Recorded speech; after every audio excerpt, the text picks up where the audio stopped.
My name's Guy Kesterman and I have been a professional bike and kit tester for over 27 years. And this is my tech talk around on the Santa Cruz Heckler SL Model S. So the idea is this is me chatting about the bike while it's in this lovely feedback sports stand. So you can see the up close details, talk about the spec, talk a bit about the angles and actually, let you see the frame details up close. While as a compliment to the live ride review video, which I'll be posting as well. So, two together should give you a comprehensive overview of what's great about the bike and what are the problems with it. So, I'm going to come over there, grab the camera, and let's get up close and personal with what I think is the component sweet spot of Santa Cruz's new lightweight trail e-bike. So, Heckler SL comes in two different forms of carbon frame. You've got the C carbon on the cheaper models like this, and then a CC carbon. Basically just refers to the quality of the material used, and both frames actually have the same strength and stiffness. They just use a bit more carbon of a lower quality in these more affordable C models than they do in the top CC blend. But I mean, they do that on their conventional meat-powered bikes as well.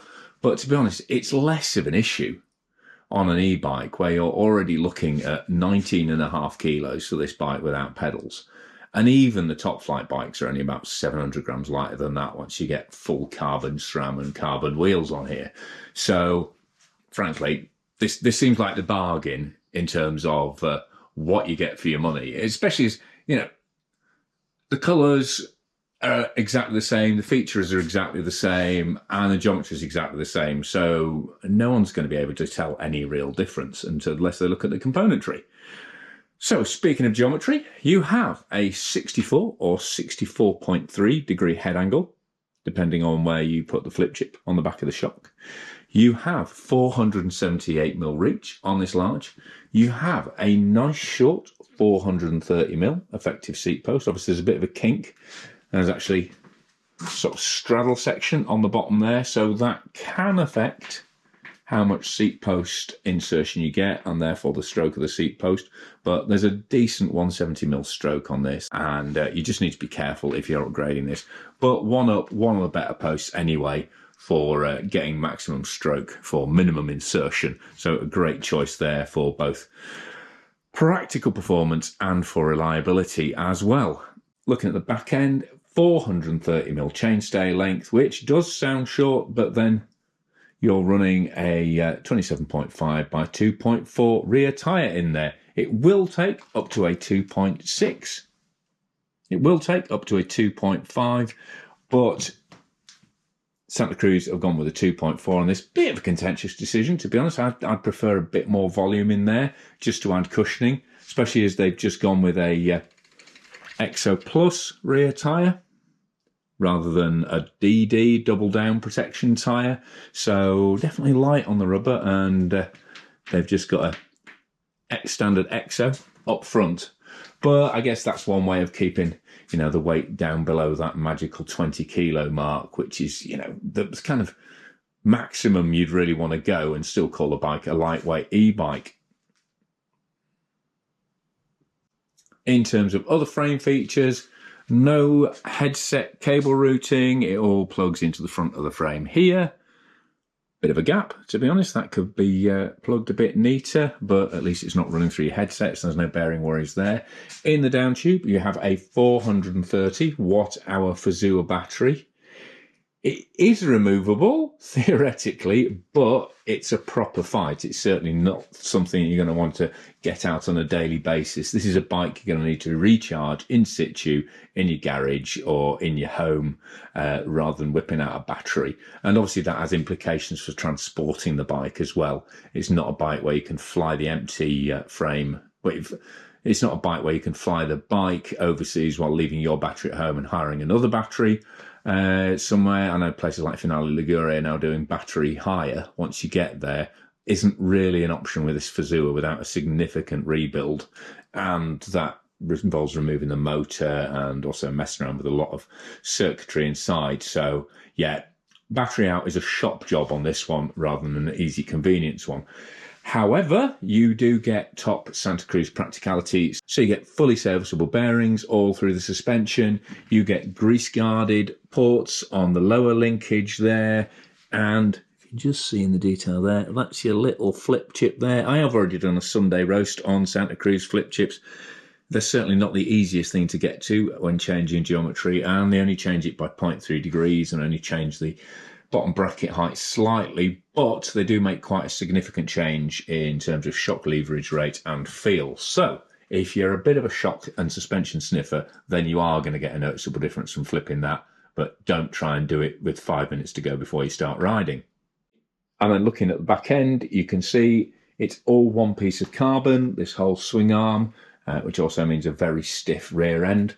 And it comes in 3 different sizes. So it's 444mm on small through to large, 446 on the extra large, and then 450 on the XL. So there are at least some attempt to get a proportional geometry setup in there, although it's not quite as fine stepped as other bikes, but then some other manufacturers don't bother with a different rear end at all.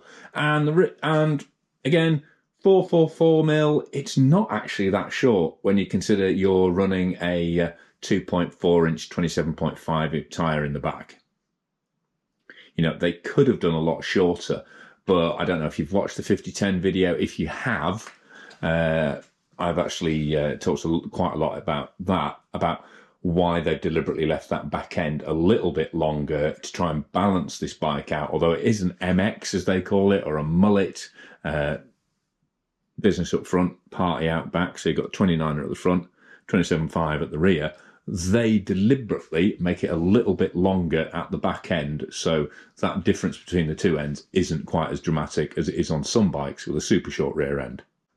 And then talking about more frame detail, you've got a UDH hanger there ready for T-type transmission. If you upgrade to it later, it runs a standard cable rear mech for simplicity and cost effectiveness. In this S Spec, you've got a really, really nice kind of paddle tread chain guard protector there. And I have to say, this is a very, very quiet bike on the descents. There's no motor knock, there's no battery rattle, there's no chain slap. When you're going down, this is all quietness and calm. It is quite vocal on the climbs. It's quite a noisy motor for only 60 Newton meters. It's probably as noisy as most full power motors. But in terms of descending and trail riding, very, very quiet system. You've also got a little plastic guard on the back there to cover that big rear bearing mounted Super Deluxe shock. And you've got space for a full-size bottle there as you want it. So I've got my Fidlock mount on there, but no problem getting a full cage in. Bringing it round to the offside, got a really good view. Big one-piece swing arm there. You can see into that lower VPP linkage. Again, a really big chunky piece of alloy. You've got the flip chip there, and then that little triangle on the bottom of that Super Deluxe shock means that it's got a hydraulic bottom-out bumper installed. And the theory is that little window there lets you see the sag on the shock when you're setting up. Can you? Yeah. If you do it right. Sorry, the lighting isn't so good there, but yeah, you can just have a peek through that window and see your setup slightly better. That's the cable for the rear sensor and the rear brake spliced together there. It's not the neatest thing, but to be fair, I haven't caught it when I've been riding or anything like that. And then that is your Fazua battery charging port. As you can see, it's not like the old Fazua systems where the battery and the motor were separate and you could actually ride the bike without the battery in there. This is all a fixed unit, as I said before. And you've got Praxis cranks with a direct fit onto the bottom bracket there. I mean, in terms of how stealth the motor and battery is, I think most people are going to tell that this is an e-bike. Just how big that section is and how big the down tube is. It's certainly not as svelte as something like a Fuel EXE or a Specialized Levo SL, but then it's got more power and more battery capacity than both those bikes. So I guess it's kind of inevitable that it would be a little bit larger. And then in terms of switchgear on the bike, you've got that little indicator on the top tube there. There she is, powering up. That's your traffic light display of 4 out of 5 battery points there we've got left, so 80% battery left. That will go, it does kind of give half marks where that top one will start flashing. So you've got 10% real target markings to judge range by, and that's controlled on this bike by this little ring controller. So it's actually, I really like it in terms of it being under your thumb and being really easy to use and intuitive, both each way. But I don't know if you can see, it is pretty flimsy for a bike that costs £7,500. That feels like quite a plasticky and cheap bit of switchgear. And also, speaking to owners and sort of looking on forums and stuff, that seems to be where the system has most of its trouble. My friend Ollie, who I was riding with for the live ride video, is actually a Heckler SL owner, absolutely loves the bike, but it did take him a fresh motor after some initial teething problems to start that love affair for real. And the other thing is the whole electric system on this bike is only rated to IP54. Which is decent dust protection, and protection against splashes from all directions, but certainly not fully submersible or jet wash proof. So do be careful if you've got a Fazua 60 ride system in any bike about where you get your water, and I'd certainly stay clear with it with a jet wash. In terms of other spec, you've got Santa Cruz's own grips. You've got code brakes, it's a code R. So it's the basic SRAM Enduro brake. They're okay, they're not amazing. I mean, you've got 200 mil rotors up both ends, but even so, it's an adequate brake rather than an amazing brake on this bike. Bergtech, bar and stem, obviously a nice name to have on there. The glorious guys from Macclesfield have provided that front end for you. It's a ride wide, so nice comfortable bar and plenty of leverage there in a nice short, simple cold forged stem. So in favour of all of that. Cane Creek headset, again, no complications with any of the wires running through that, so that's a good sign. Big fan of RockShox Lyrics Select and RockShox Super Deluxe Select. They've got less damping adjustment in terms of the rear shock. You've got rebound and then a compression lever on that side there. But to be honest, didn't really feel the need to use the compression lever at all when climbing, and rebound, plenty of broad spectrum rebound damping, and I didn't really feel the need to fettle about with the low speed on it either. It's a very, very good shock setup just from standard figures that you'll get on the Santa Cruz website if you check in with your bike and check on your weight. And then up front, you've got the matching RockShox Lyric Select fork, Select Plus fork with 160 mil of travel, and that does get the new Charger 3 damper. So you've got full high speed and low speed compression damping on there once you've worked out which way the dials work, and it's got basically the same chassis but slightly different bushing setup to the Ultimate fork, and from experience they seem a lot plusher and more reliable than that top spec fork. In terms of the rest of the spec, you've got a Raceface AR30 asymmetric rim with the ever reliable DT Swiss 370 hubs and the classic Minion DHF 29 by 2.5 wide tyre up front in a max grip. So this is very much a control tyre choice up front rather than a fast rolling choice like that white E-Light 140 I tested a couple of months ago. This is all about grip and all about fun rather than fast rolling efficiency. I would say just be careful how low you go on the pressure. I mean, obviously it's still nearly a 20 kilogram of bike sitting on top of it, and it's only an exo protection carcass, so heavier, more aggressive riders on rocky terrain might want to consider going up to an XO Plus on the front, in the same way as they might want to consider going up from the XO Plus on the rear to a DD, especially as it's only a 2.4 inch wide tyre.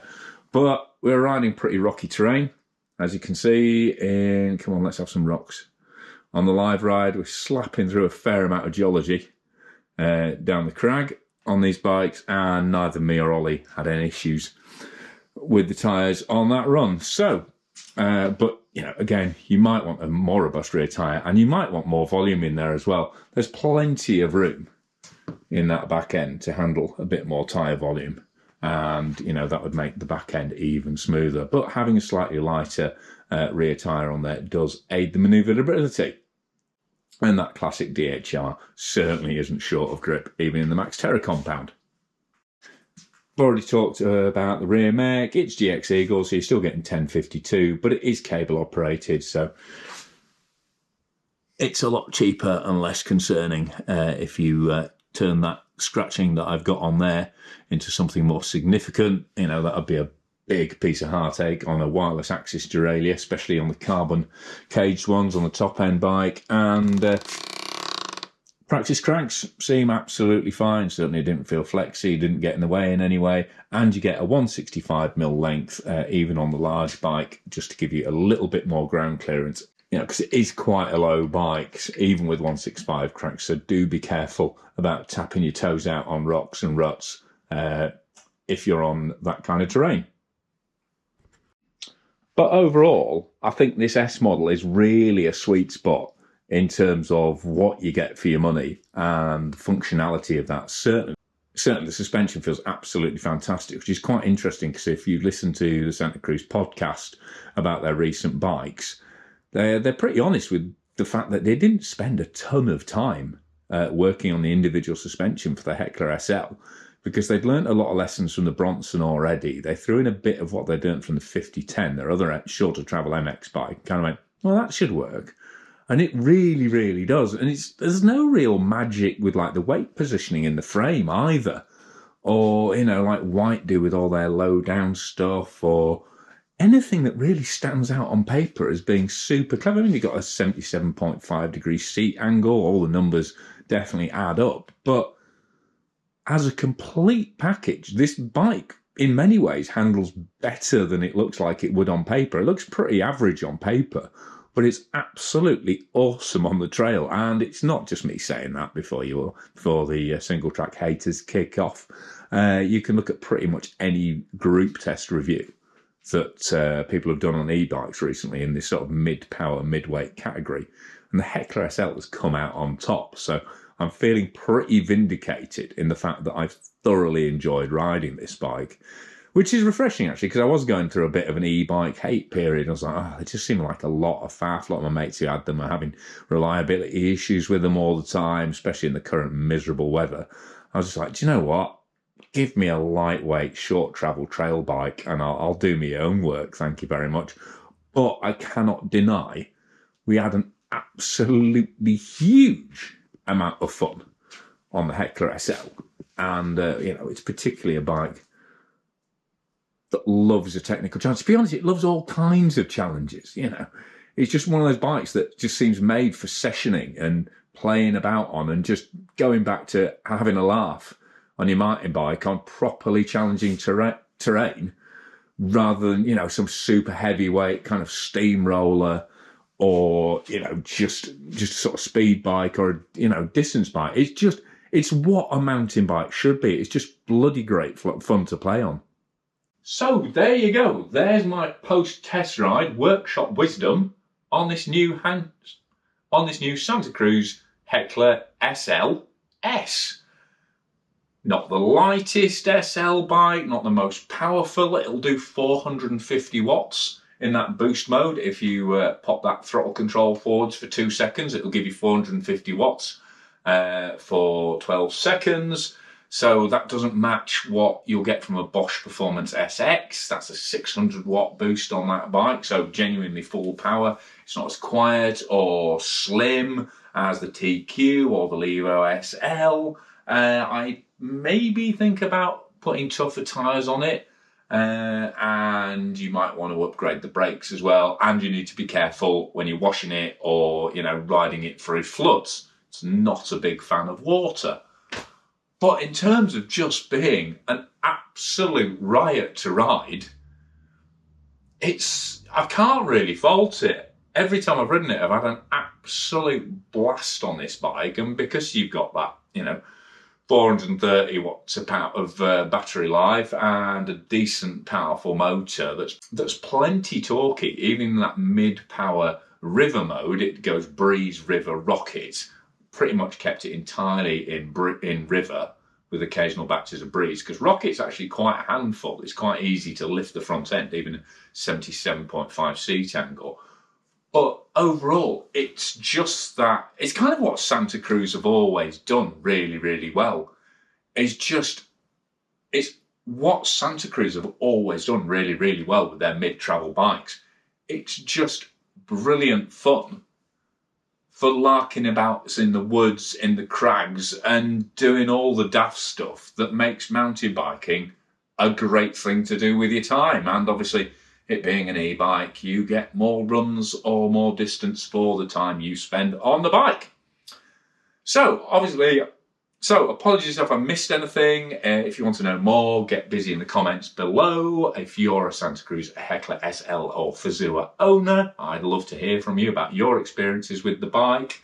If you're considering buying the bike but you want some questions answering, then ask away. If I don't know them, I can get in touch with Santa Cruz to find out the details for you. Obviously, watch the live ride review, because that's where you'll really get an insight into how this bike performs live on the trail.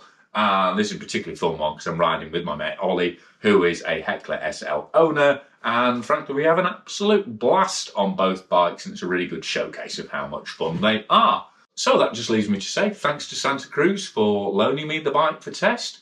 Massive thanks to my other industry sponsors, who we have a new addition for this episode. We've got Feedback Sports on board, the suppliers of this work stand and some of the other tools I've been using already. Reached out to them, they're officially supporting me with product. Time pedals are now on board as well. I'll do a proper intro on those as soon as the new Spec pedals arrive. Really been great to have those,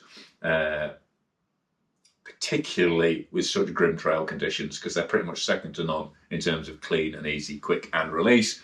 And they're proving really tough in terms of bearing life so far as well. But obviously I'll list my other channel sponsors, some of them who've been on board from the very beginning, like Cruz XL fenders, and I'll list all those guys at the end. And if you could think of them when you're shopping, that'd be a great way to pay them back for the support that they're showing me on the channel.